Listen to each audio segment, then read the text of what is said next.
Hey guys, welcome back to Rossoneri TV. I'm Gio and I'm here for the match review of AC Milan against AEK Athens, which was played moments ago. Actually finished at the San Siro. Final score 0-0. Goalless draw between the top two teams in the group. And we'll be speaking all about it in just a moment. Just a friendly reminder before getting into discussion that you guys can leave your comments and thoughts in the discussion in the comments section, and I will be speaking about your comments later on in the show. So let's talk about this match, because I'm definitely frustrated that we weren't capable of coming out with the 3 points in this game.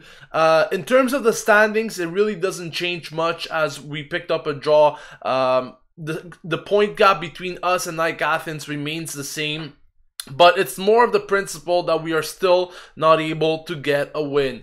Obviously, I spoke about it yesterday following those three consecutive losses in the Serie A. It would have been a nice morale boost for Milan to pick up a win against Athens, and they did not do that. Also, it would have been a better thing for them, as we would have been closer to clinch qualification to the succeeding round in the Europa League, and that as well was not achieved today. Overall, it was a disappointing result. The performance, you know, I have to say, it wasn't the worst performance out there. Defensively, we weren't very much tested because besides just one or two moments where we really risked a lot, especially in the first half with that pass between Donnarumma and Musacchio, where the ball went right through the face of goal. Donnarumma getting very lucky there not to tip it in his own net with his foot.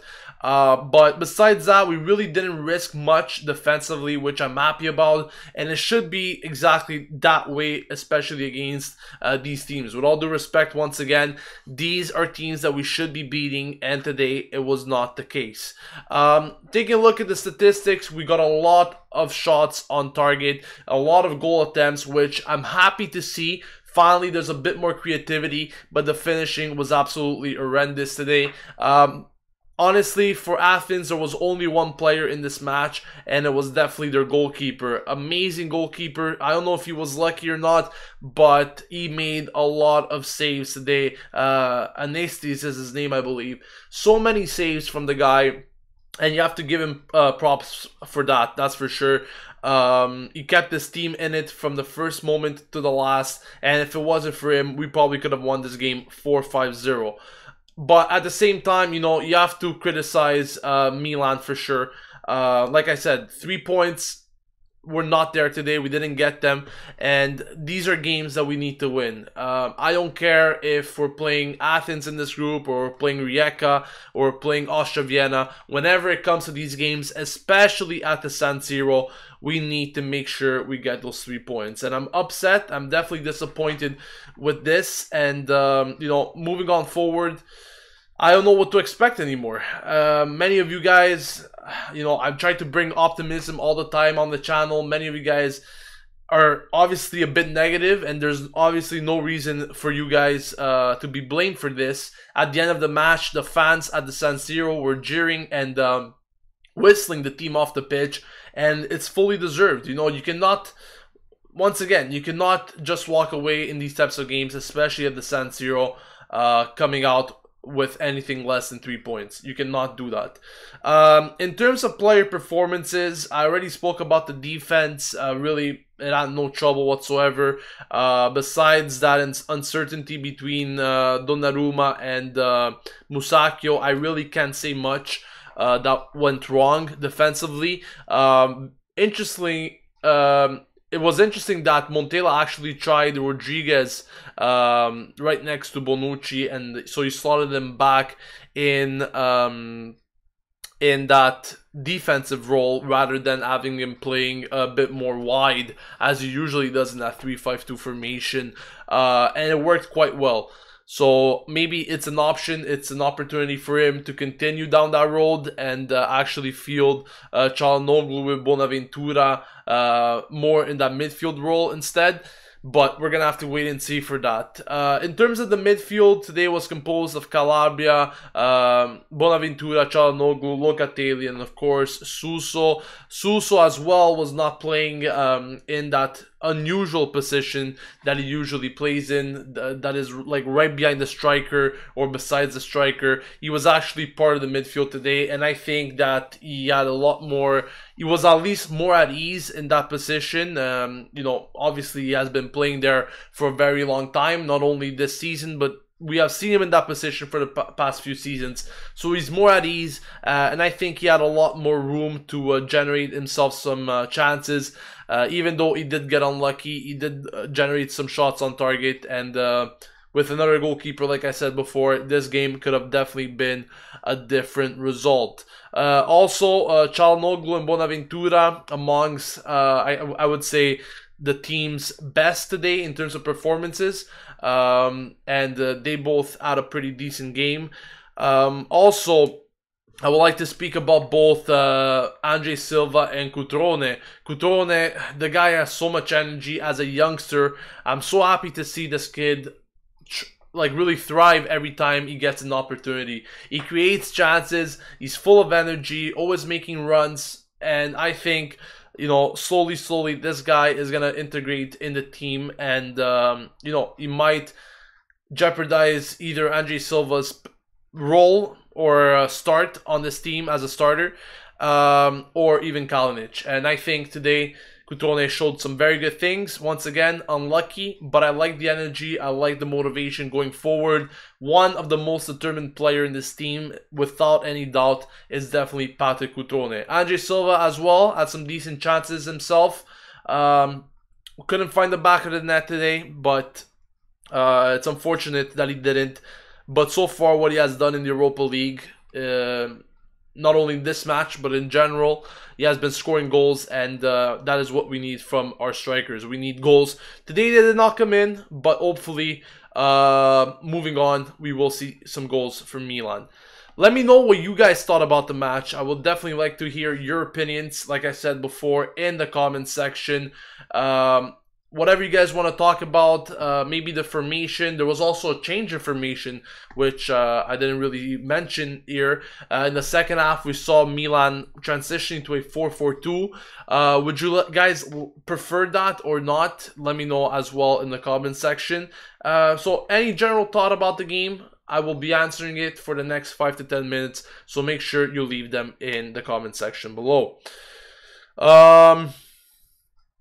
A lot of comments coming in here regarding Montella, which honestly I'm not even surprised, because a lot of you guys want him out, and it's not only you guys. I read all over Twitter, Facebook. You guys mention it over and over again. But here's in the comment coming in from MT Sephori. He says Montella doesn't want us to win. Why would you want to replace Suso, who was doing well for Borini? Put Borini somewhere else. Bonaventura on the other hand also did well. Yeah, like I said, Suso, Bonaventura amongst the team's best today. Not only today, also against Inter on the weekend. Borini, I'm happy that he came on, but as you said, I probably wouldn't have replaced Suso for him. Maybe we could have took someone else off. Suso is too much of a vital player to take off at a critical stage in the game at the 83rd minute. I don't know. I personally wouldn't have taken him off. I would have maybe kept him in the midfield and brought off Çalhanoğlu. Maybe you know, that could have been an option. And like I said, we were playing a 4-4-2 at that point. So either Çalhanoğlu or maybe you know, even Locatelli, that was already on a yellow card, to bring in Borini, that could have been something. But we also have to consider the formation and playing players out of their position, you know. So yeah, I would have probably changed someone there, but not Suso. I would have kept him for the entire game, especially given the fact that there were only 10 minutes left, and I'm sure Suso could have provided some more magic with those minutes that were remaining.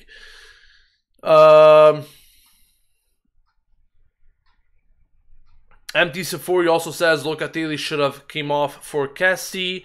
Marco Wang mentions just a few things to say, then I gotta go to work. Well, I'm happy that you joined us, Marco, even before going to work. That's very great to see. He says, very poor performance by the entire team. Cutroni was the only one I liked, the chances he created. Yeah, Cutroni created lots of chances, like I mentioned before. I was very happy with that.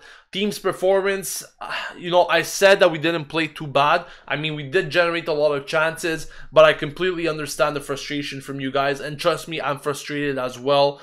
Sometimes, and I said it for many matches so far this season already, it seems like there's a lack of desire, a lack of determination from the team. Yes, today we saw them with a bit more of a fighting spirit. I saw them going into challenges more, saw them being a bit more aggressive, but this team is still not ready to compete at the highest levels, in my opinion. And if we cannot beat AEK Athens, with all due respect, at home at the San Siro, there's definitely problems with the team, and these problems need to be fixed. I keep repeating it, but nothing's getting done. It's 4 games in a row now that we don't win. It's been a very rough start. And, you know, we're about 10 days away from the end of the month, and we have still not picked up a win. It's one of our toughest months, that's for sure, of the season, but that should not be the reason why we cannot pick results. We cannot get results, you know. This weekend we're playing Genoa at home, another tough opponent in my opinion. Yes, they're not doing so well in the standings, I believe, but, you know, at the same time, it's another game which we should be able to win with the players that we have. Will we have an easy time against Genoa? Definitely not. And that's the case with every team in the Serie A or any team in the Europa League. Milan is still not capable of being a very dominating team. Yes, in terms of possession and, once again, chances today, we did see Milan being dominating over AEK Athens, but it's the result that counts. And I said it over and over again. You can play the best match of your life, or you can play the worst match of your life. What counts at the end is the result. And that's what people are going to be speaking about for the long term. They're not going to be speaking about your performance. They're not going to be speaking about who played well, who played bad. At the end of the day, 2-3 days from now, people are going to remember the result and not the performance. Yes, the performance counts as well, but this team, once again, guys, just a friendly reminder that it's still transitioning. I'm not trying to defend us not being able to get results, but it's still a transitioning team, and at this point in the transition, Milan should focus on getting the results.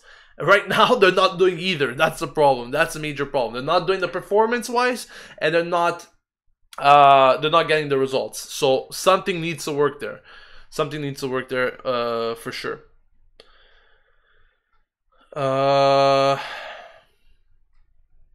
Mr. J Channels says, Gio, are you worried about Milan this season? I know it's early, but we have not been convincing. We only win against easy teams when we need to be competitive. We do not succeed. What is happening? Well, you know, just to get to your comment here, I don't think that it's always the case against easy teams. Yes, we do beat most of the easy teams, but we are still having trouble against them, as we saw today. This should have been a game where Milan, I'm not saying we should have walked all over them 4-5-0, because AEK Athens is a respectable team. We saw it today, they did not play too bad, and if it wasn't for their goalkeeper, we would have easily won this match, in my opinion. But at the end of the day, you need to make sure you win it. Some way or another, you need to make sure your team is ahead at the end of the game. And today we did not do that. That's what separates good teams and teams that are not so good. We have seen over the years Juventus, teams like Juventus, Napoli, not always playing at their best. Even Inter, if you want to include them in, not always playing at their best. Actually, you know, many times I see them not being fully dominating, and yet at the end of the day, they're still capable of getting the result. Why is that so? Because they have ways to win games. They find ways to win games no matter what. That's something that Milan does not have at the moment, and they need to acquire it if they want to go far in competitions. Getting to your question, am I worried about Milan this season? It is very early still. We can definitely turn around this season, that's for sure. I don't think any team has given up their season as early as October goes. Take a look at Benevento in the Serie A. They have picked up no wins in 8 games, and they could still have a chance to get out of the relegation zone. Just to give you guys an example. It's still very early. There's still a lot of calcio to be played, that's for sure. I am worried. I'm not saying I'm not. But we still have a lot of possibilities to turn the season around. The real question is, when will we turn it around? Will it be when it's too late, like we have seen in many cases in the past few years?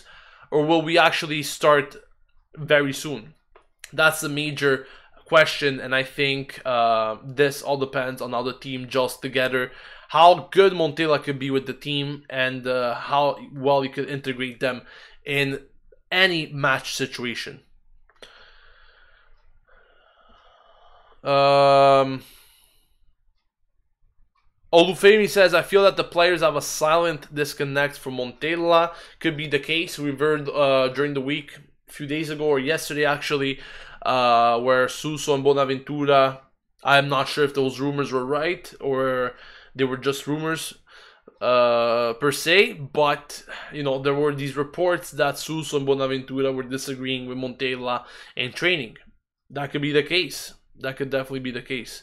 David Maloney says Mirabelli looked pissed watching today. Yes, I did see his reaction as well at the end of the match. Definitely not pleased. And you know, at the end of the day, when you spend that amount of money on the team, 300 or so million, you need to win games, guys. There's no excuse. You cannot just settle for 0-0 draws. You cannot. So obviously, 300 million euros spent, and then you don't see results from that. You know, you're scratching your head. You're having sleepless nights. I don't know what it is, but definitely it's not something that you can walk away and just pretend that everything is okay. Definitely not. Just a few more questions before I sign off. Empty Safori says Bonucci didn't play too bad, but not as good as when he was in Juventus. I don't think Bonucci played bad at all today. Like I said, we didn't have any problems defensively besides one or two occasions. I really don't think that any player defensively was making mistakes today. I think it was an ordinary game for all of them. Nothing to go crazy about. Nothing to worry about. Nothing to, you know, complain about at all. But Bonucci, you know, he needs to step it up as well. He needs to step it up, because when it comes to the Serie A, it's a different story. When you're playing against good teams that all have enthusiasm, all have determination to pick up points whenever they play Milan. These things Bonucci needs to understand. And he needs to have better performances all around. And a lot of you guys are saying that Milan does not have a style. Montella cannot motivate the players. Maybe that's the thing. But what it is for me at the moment is that I'm very annoyed. That's for sure. I mean, no team wants to go winless for 4 games. That's for sure. But what annoys me the most with Milan is that if you need to make a change regarding a coach, if you want to ensure that you're going to win games and that a coach is going to come in and change his team, or at least bring it into the season with a winning mentality, motivation, really a togetherness of ideas, you needed to do this in the summer. You know, you needed to get that coach in the summer if you really wanted, and start afresh with this coach. Like, anytime it's mid-season and we're changing coach, we saw in the past years what good came from that. Nothing. Nothing at all. I understand the players were different, but what guarantees me that a change of coach in the middle of the season will bring us the results that we need with these certain players? It takes time. And that is why I'm telling you, it takes time. I'm not saying that Montella is the right man for the job. I said it last week. I don't think that he's a coach that we should have for many years to come. But we need time for these players. And with this time, that is why I'm saying it again. If a coach had to come in, he should have came in the summer, when we had time to prepare our players and work under that coach's ideas. Now imagine a coach just coming in mid-season and trying to imply his style of play on these players. Will most of them adapt right away? Probably not. It will take time. It will take time for them to adapt either way. Maybe you could change some things, but once again, it's a gamble, and there's never guarantees in calcio. There's never any certainties that just a change of coach will give you the results you need. Maybe it could do better things for us than at the moment, for sure. But at the end of the day, once again, it's the results that count. I think that's going to wrap it up, guys, for the match review. Once again, a disappointing result between AC Milan and AEK Athens in the third match day of the UEFA Europa League group stages. Once again, thank you for watching. Don't forget to leave a like if you did enjoy the video. And don't forget to subscribe to the channel to stay updated with everything going on at the club. Our next fixture is this Sunday at the San Siro against Genoa in the Serie A. So make sure you stay tuned in for that, as I will be previewing it and reviewing the match. And I'll catch you guys next time. Thank you for watching yet again. This has been Gio signing off from Rossoneri TV. And as always, Forza Milan.